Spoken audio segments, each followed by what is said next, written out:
Charge my phone. A very Merry Christmas to you, Lagos, Nigeria, wherever it is that you are listening to us right now. Happy holidays. I hope you are going to have an amazing Christmas celebration. And let us not forget the reason for the season. I always need to reiterate that.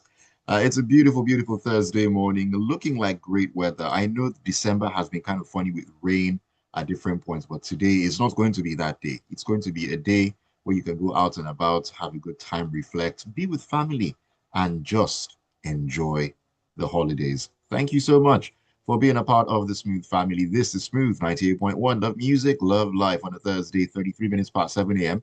Ayokunmi Kekireekun here. Yes, I'm in on a holiday. It is what we do. This is what we enjoy doing. And I'm here to serve you the best of the best of the best on the radio. It is that time to take a look at what's been going on in the news on Freshly Pressed. You know, the news cycle keeps on spinning, and we need to pedal furiously to keep up and bring you up to speed.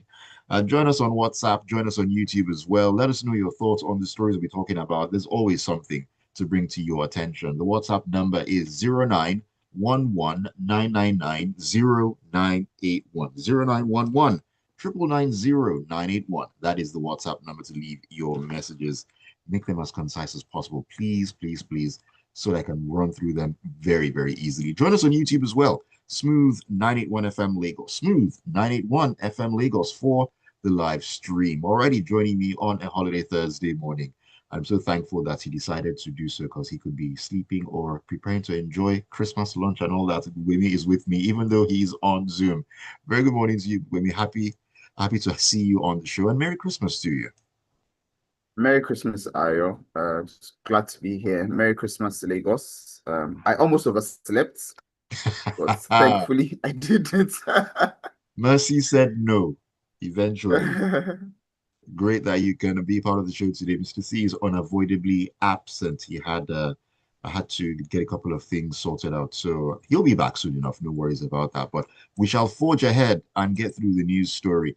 News stories, like I said, a number of things have been making the rounds, and this first one, very interesting place to start. It's in the Daily Post, and it has to do with ASUU and the government. Well, not what you're thinking specifically. Let me just get into it. So, the academic staff Union of Universities, and the federal government have concluded the long-awaited renegotiation of the 2009 FGN-ASUU agreement, ending years of protracted talks and disputes over the welfare of academics and funding of public universities. Now, this development was disclosed by ASUU in a statement shared on its official Facebook page on Wednesday, and the agreement is scheduled to take effect from January 1st, 2026, and will be reviewed after 3 years. For those who have seen the movie Titanic, the scene where Rose began to tell the story of her sojourn into the ship and all that, and then she said something, it's been 84 years. Well, it feels like it has been that long, the protracted back and forth, but it seems like there has been some headway between the government and ASUU. What do you make of this one, Gbubemi, and how is this going to take us forward? Okay, first I'd like to say this sounds like good news because ASUU has presented like good news. We all know that ASUU has been in the news a lot, over the last few months and before that, making recurrent appearances practically every other month across the Mm, years. They've had quite a lot of demands ranging from, lecturers' welfare to funding for the universities, research grants, facilities, maintenance and all of that, basically fighting for funding for the university system.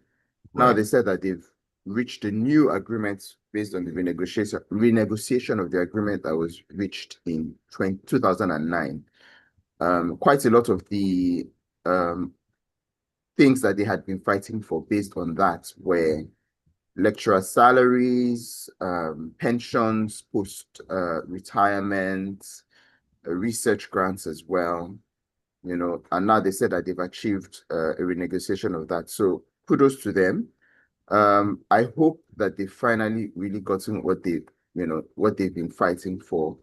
So Mm, under this agreement, what some of the things that have been agreed is that The university lecturers will receive a 40% salary increase.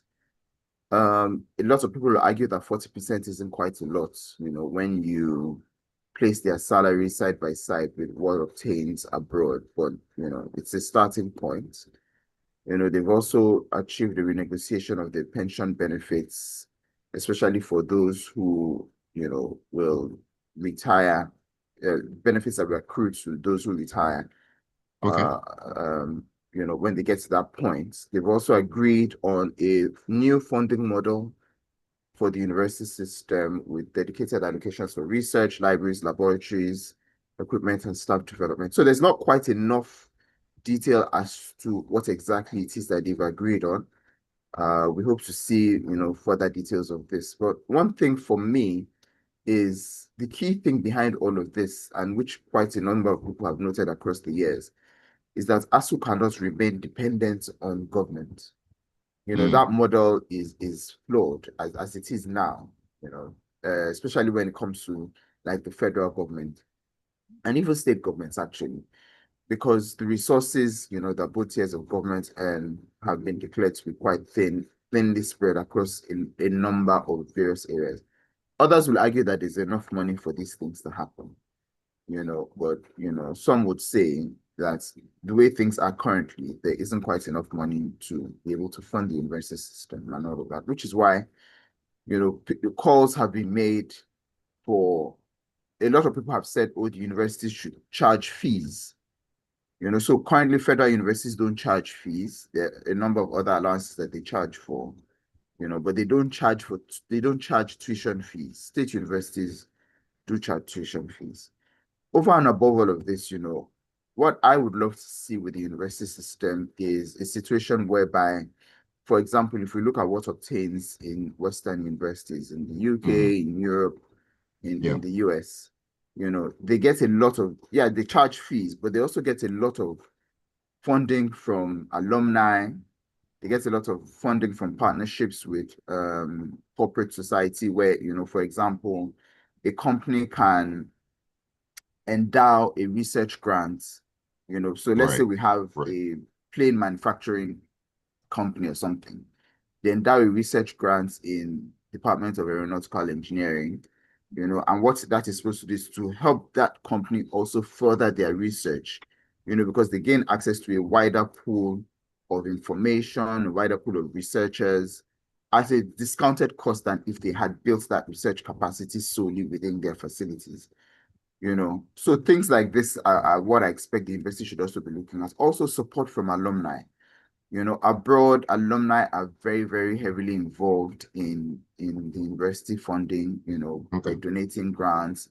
I did a master's abroad, and every other month I'm getting a letter from the uni telling me about all the things that they're doing. And somewhere in that email, they slot in a line and say, oh, we're looking forward to your donation, things like that. So these are the ways where university can also begin to increase funding. And it's very, very important that that mindset is achieved so that we don't constantly be waiting for government to provide X, Y, Z, but also looking at building internal capacity. Back in the 90s, I remember University of Lagos had a number of business interests. In fact, quite a number of the universities do have those business interests, where True. they have things like hotels. University of Lagos had like I think there's a a bakery or something. bakery. Yeah. Yeah, there was a bakery, there was a Mm. um, water company also, quite a number of universities have that. So those are the sort of things that universities should be able to also build capacity on to be able to augment the funding that comes from the government so that they're not solely dependent on the government for these things. Right. Hopefully, we can say that there are better times ahead, but let's see the full details of the agreement. And talking about better times ahead, I mean, one of the elephants in the room is this is a renegotiation of an agreement from 2009, and we know how that played out. How exactly are we going to avoid a repeat of the scenarios from 2009 up until this renegotiation, where for years and years it was a cat and mouse game between the government and ASUU? So what they've said is that the agreement is due to be reviewed after 3 years. What I would expect is on the part of ASUU to maybe probably set up a monitoring team or whatever to make sure, you know, that the implementation of the agreement goes as planned. Okay. Areas where implementation isn't fully done or isn't done at all, they, begin to raise their voices early, not necessarily have to wait until 3 years, so that they can hold the government accountable. The government also should be able to look at, all the subventions and things that they're putting in place, making sure that, the universities are using them as planned, also so that they can Right. also hold them accountable. Very, very important. Well, let us see. Let us see. I mean, this is something that has been clamored for quite a while. It's one thing to have an agreement, implementation, and then the results at the end of the day, different story entirely. So it's going to be an interesting time come 2026. January 1st is when this agreement is going to kick into effect. Will this change tertiary education in Nigeria? Well, only time actually will tell.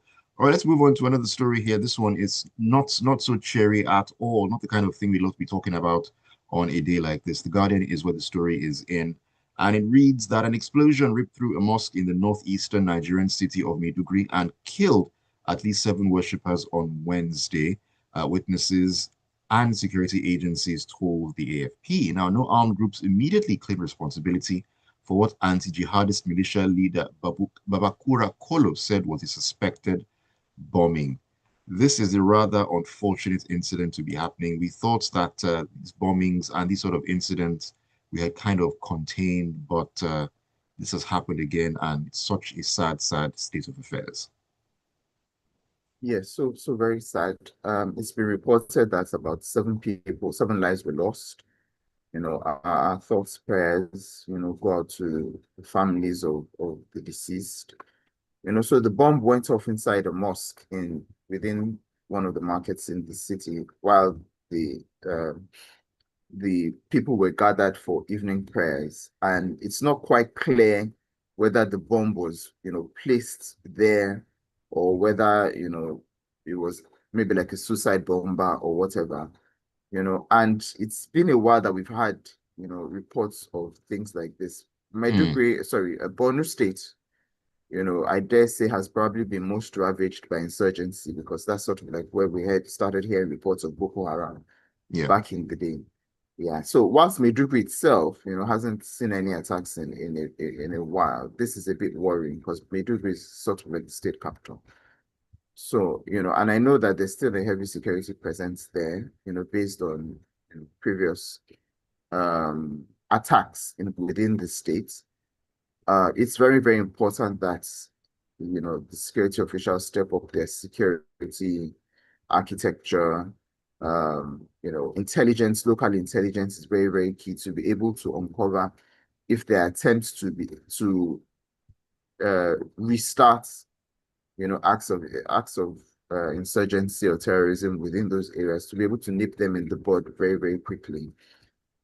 Um, yeah, it's really, really, really just painful. The people of Maiduguri had sort of returned to their lives. I remember a friend who, at some point when everybody was afraid that, things were really bad in Maiduguri, but then he went and he was like, oh, yeah, you can feel the security presence, but by and large, things are a bit peaceful. So this is sort of setting things back a bit. So it's very, very Right. important, that security officials step up their game. Maiduguri is also sort of like a link with, Borno State, sort of like a link connected to Niger, Chad, and Cameroon, because it's really just at the corner, So anything that happens in those areas potentially can spill into Borno State. Same for, spilling into those areas. So right now, it's very, very important that they step up their security efforts. Checkpoints, talking to locals, depending on local intelligence and all of that, so we can quickly nip these things in the bud. Hmm. As Wumi said, our thoughts and prayers go out to the families and loved ones of those who lost their lives, those who got injured as well. I mean, the day before Christmas, you wouldn't expect, or you wouldn't, even think that this sort of thing would come up. And the fact that it's been quite a bit that we've talked about, oh, a bombing somewhere, and so on and so forth. I guess we kind of we've kind of become comfortable, at least in that regard. That's why I said this just came out of the woodwork, and it's very key that whatever happened here, whether it was a one-off or something, is this doesn't repeat itself, because just imagine what is going through the minds of the people involved, the security agencies, the psyche of everyone. At least now that we're trying to nip the security situation in the bud, how key is it that whatever is going on here, it is nipped ASAP?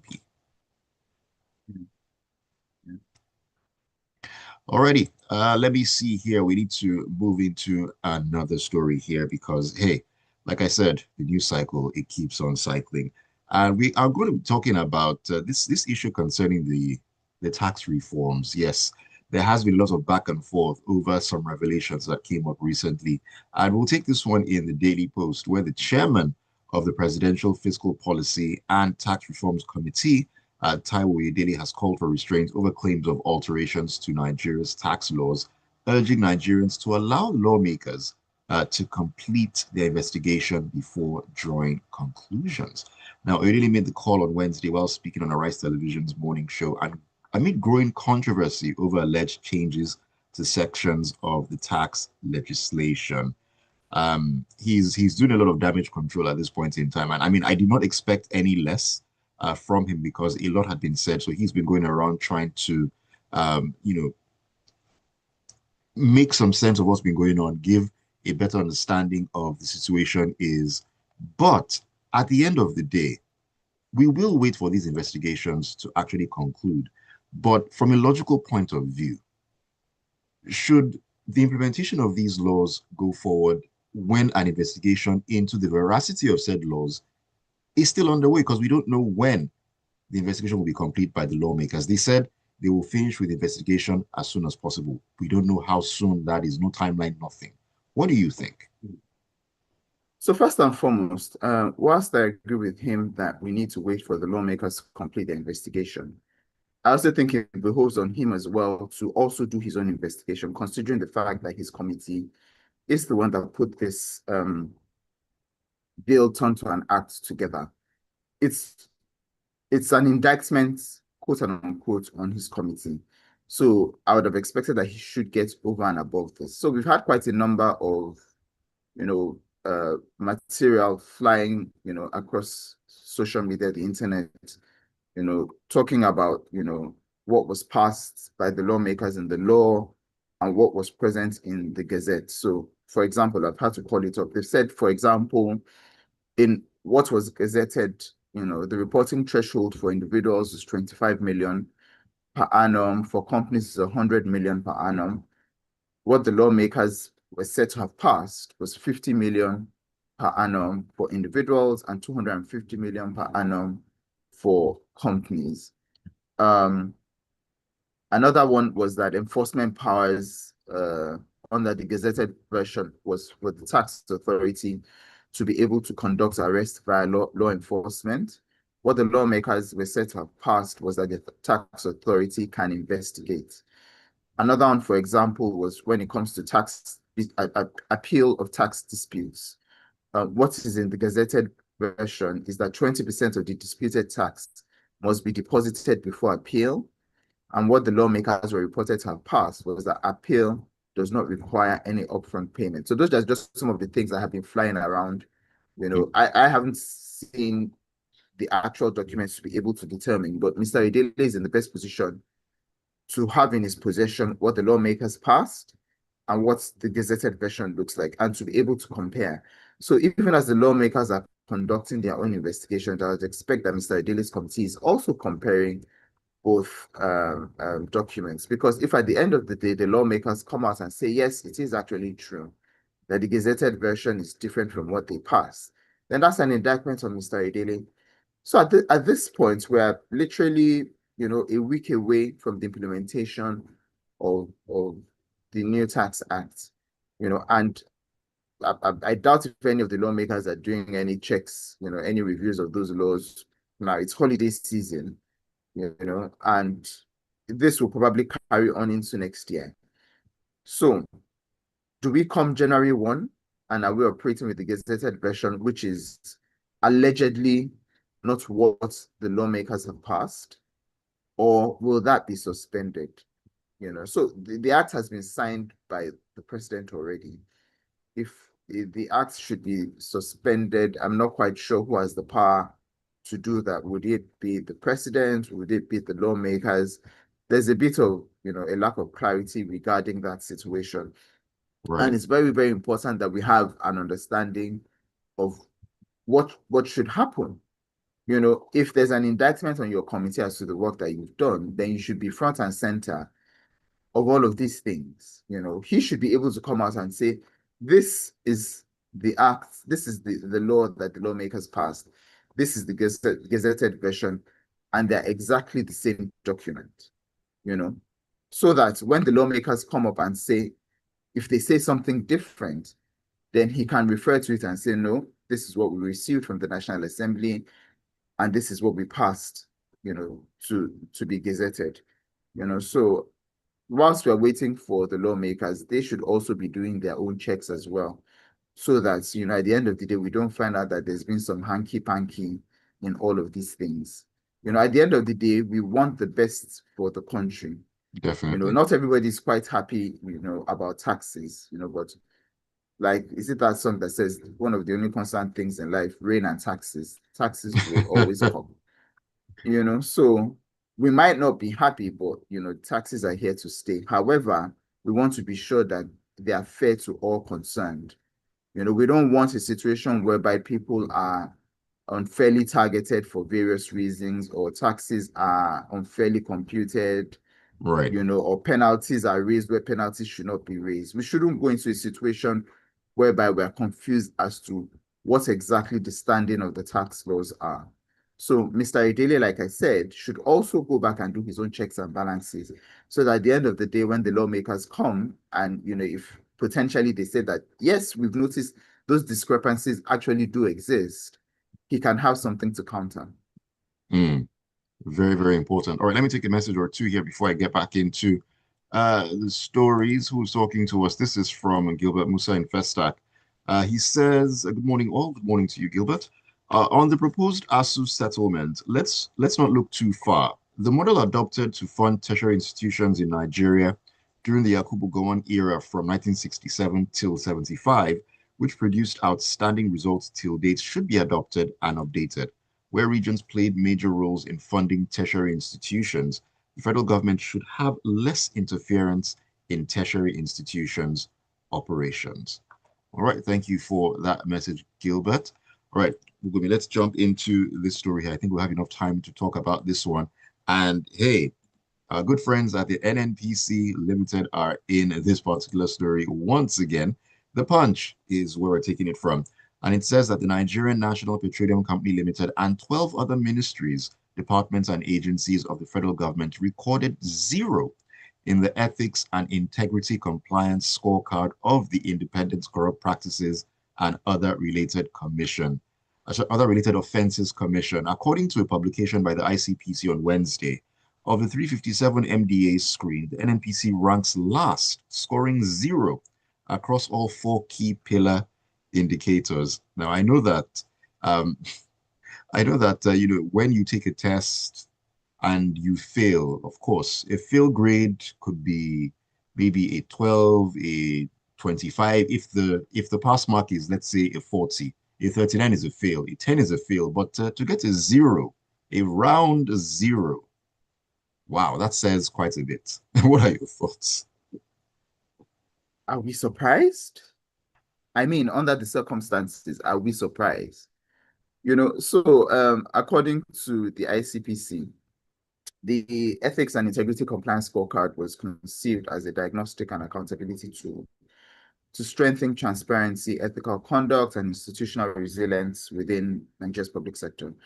And the indices that they looked at, the four key pillars, management culture and structure, financial management systems, administrative systems, and the anti-corruption and transparency units. So those are the four areas, that they look at, and they link to ethics and governance within the public space. Now, there's been a lot of opacity regarding NNPC. A lot of people argue that, yes, the Petroleum Act has been passed, which has reduced some of the powers Mm. within the NNPC, mandated them to, publish their accounts and all of that. But even with all of that, we've seen where there've been discrepancies in some of the figures that have been announced versus some of the Oh, figures that have been expected to be announced. a lot of discrepancies. Exactly. Every other time we're looking for some missing money or we're wondering what's allocated to this or what, all of that. So I'm really, really not surprised. The NNPC could do a lot better with being transparent. So, well, now they have a new boss, and I remember when he came in, I think it was early this year, Yeah, there thereabout. was a lot of hope as to, exactly, there's a lot of hope as to how, he would bring changes in. I'm not quite sure what period was assessed, for the NNPC to have, sorry, for the ICPC rather, what period it was that determined this scoring. So we can't tell whether there's been the impact of the new leadership on the NNPC or not.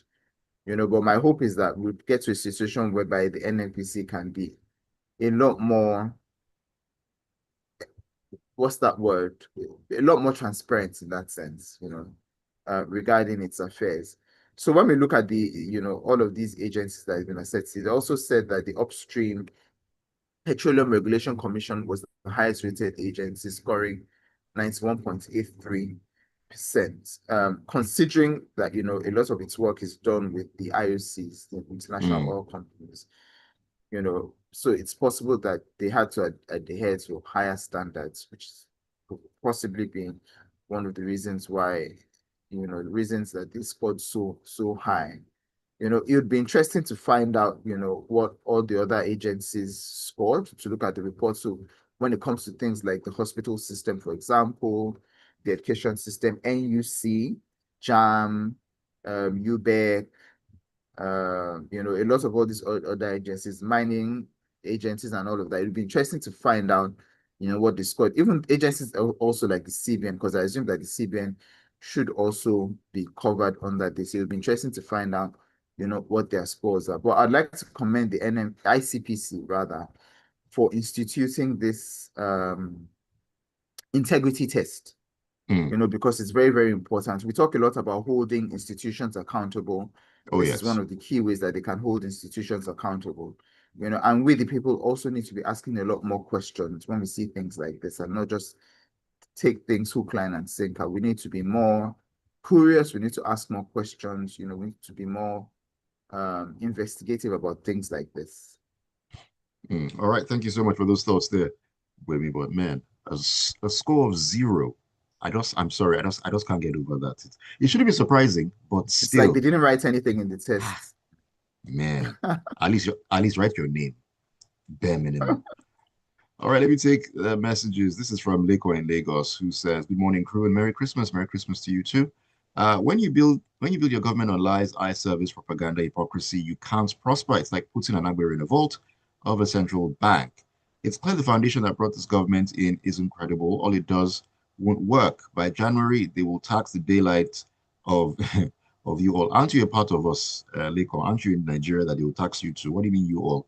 Isn't it us all? Aren't you in here?" Anyways, he says, subsidy money, PHN tariff, bank tax.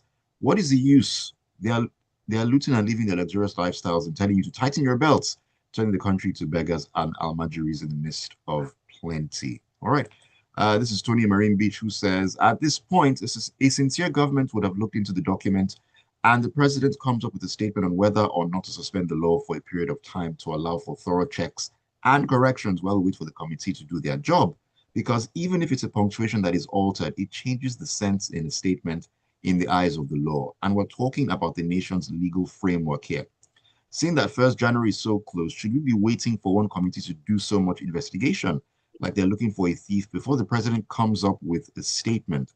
Why are we like this in this country? What's really wrong with us as a nation? Questions, questions, and more questions. And this is from Don Kelvin, who says, the witch cried at night and the baby died in the morning. The focus of the world, particularly the United States, on killing of Christians in Nigeria has necessitated a coordinated attempt to shift the narrative from Christian persecution, as there's immediately a push for it to be Christian extremist blow up a mosque. I don't want to agree with that line of thinking because there have been bombings in Borno State and other of those northern states before we even began to talk about, oh, Christian genocide or thereabouts. We should look at things from a human point. People died. People died in this. Let's not try to politicize or trivialize that particular incident. Let's not do that, please. Not This is not the sort of time for us to be doing that sort of thing. I beg of you. Anyways, we need to call it a morning on the show. Thank you all so much for keeping up with us, even on Christmas Day. You are all very much appreciated. Thank you so much, Gbubemi, for taking time out of your Christmas Day to be with us on the show. Thank you so much for having me. And, let's all enjoy the rest of our holidays, hopefully with family and friends, a bit of quiet and no traffic. Very important, no Hopefully. traffic whatsoever, hopefully.